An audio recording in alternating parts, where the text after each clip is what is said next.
I am Job, and this is the story of how I lost everything and found something greater. Once I was blessed beyond measure. I had wealth, a loving family, and the respect of all who knew me. My days were filled with joy and gratitude. I thought nothing could ever shake my faith. But then everything changed. Disaster struck one after another. My herds were stolen, my servants slain. A great wind destroyed the house where my children feasted, taking them all in an instant. As if that weren't enough, my body was afflicted with painful sore. I was left with nothing but ashes and broken pottery. In my pain and confusion, I questioned God's justice. Why me?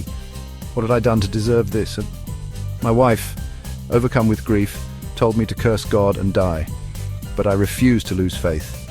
My friends came to comfort me, but their words only added to my sorrow.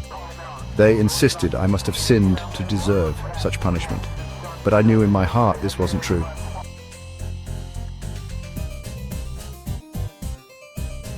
Days turned to weeks and weeks to months. I longed for answers, for some sign that God still cared. Then, in the midst of my despair, God spoke to me from a whirlwind. His words were not what I expected. He didn't explain my suffering, but showed me the vastness of his wisdom and power.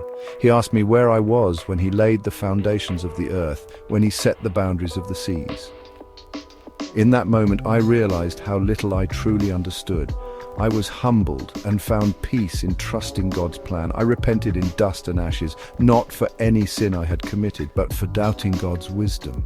In time, God restored my fortunes and blessed me even more than before, but the true gift was the wisdom I had gained.